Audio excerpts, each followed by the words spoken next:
Hello everyone, welcome to the QuesterMage, a Mage's Quest to talk about games. In this video I want to take a look at the Arcade1UP Bandai Namco Entertainment Legacy Edition, or as some fans call it, the Arcade1UP Pac-Man Legacy Edition. Please note this is not intended to be a review of the machine itself. I try to collect relevant information on the machines, digest user feedback while adding my own observations and or opinions, condensing these into an informational video which I hope is helpful and or enjoyable. We have a few videos talking about other arcade related content. If you'd like to watch these, please take a look at our channel. Like in the other videos, we're going to take a look at the physical cabinet itself, the games, and any improvements or issues it might have. If you don't know who Arcade1UP is, in short they create 3/4 scale arcade cabinets, mini bar tops, and wall mounted cabinets containing pre-installed licensed games. They have partnered with companies like Atari, Disney, Star Wars, Marvel, Konami, Midway, Sega, Capcom, and others. Lately, Arcade1UP have launched quite a few arcade products in their 3/4 scale line, countercade, sit-down cabinets, etc. In this video, we're going to focus on the Arcade1UP Bandai Namco Entertainment Legacy Edition.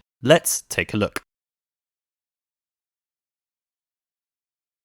Being a 3/4 scale cabinet, it stands at 57.8 inches tall, 19 inches wide, and 22.75 inches in depth. The design is based on the original Pac-Man arcade cabinet.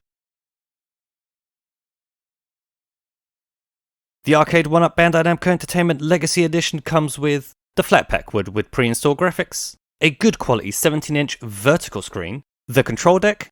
I'd like to point out that again the render by Arcade1UP is not actually correct compared with the machine that users are actually buying. The buttons here show a yellow button on the right hand side of the control deck. From what I've seen, this button is actually not yellow, but it is white, matching all the other buttons on the control deck itself. A control deck protector, a custom riser, a light up marquee, stereo sound, the new volume controls, and 12 included games.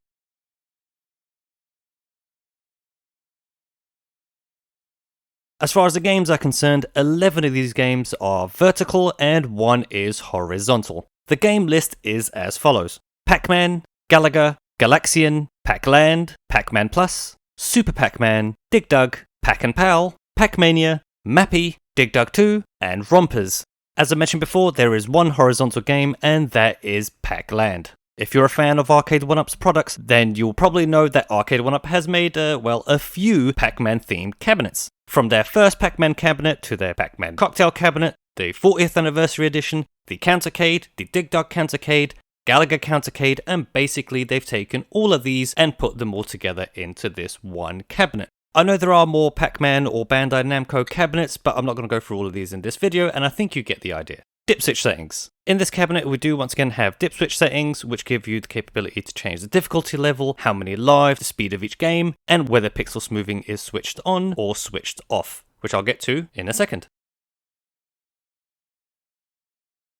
Now, in comparison with the first Arcade1UP Pac-Man cabinet, a lot has actually been improved. We have a better screen that's been added, the sound is in stereo, the new volume controls, a custom riser comes with this machine, and a larger game list. The design and colour scheme of this cabinet matching the original arcade unit itself, and the pixel smoothing option. Users that would have seen the Pac-Man 40th anniversary cabinet, pixel smoothing was turned on by default. What is pixel smoothing? It's a filter that's put on top of retro games so that the pixels are not that apparent, and as the name suggests, it smooths the pixels so that we don't have a jaggedy look to them. A lot of the users that like the arcade space tend not to have this feature turned on. On the Pac-Man 40th anniversary cabinet, this feature was turned on without the ability to turn it off, which was an issue for some of the users. On this cabinet, again pixel smoothing is turned on by default, but if you go into the menu of each individual game, you will see the option to turn it off, which is a great improvement over the Pac-Man 40th anniversary edition. The more options, the better. If you like pixel smoothing, you can have it turned on, which is again turned on by default. If you don't like pixel smoothing, please go to the options, turn it off, this way making all users happy when it comes to pixel smoothing.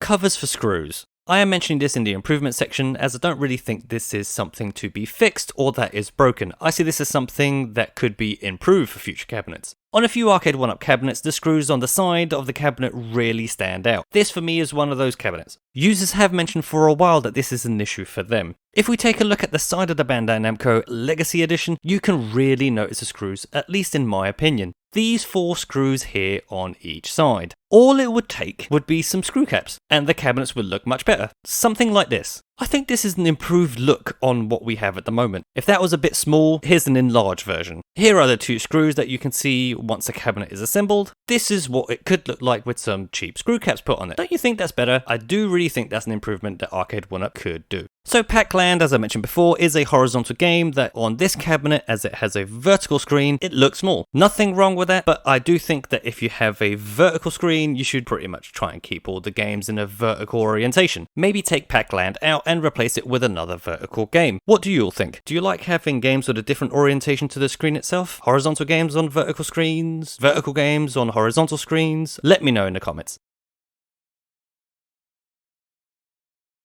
When it comes to possible issues and fixes, I can't really think of any. The cabinet looks really good and users tend to like it a lot, so double thumbs up for Arcade1UP. So what do you all think of the Arcade1UP Bandai Namco Legacy Edition? Do you like it? Do you dislike it? How would you change it? Please leave your impression down in the comment section. But that's going to do it for today's video. Thank you very much for watching. If you'd like to help out the channel, please click that like, subscribe, and notification bell buttons for more of our content in the future. And until then, thanks again.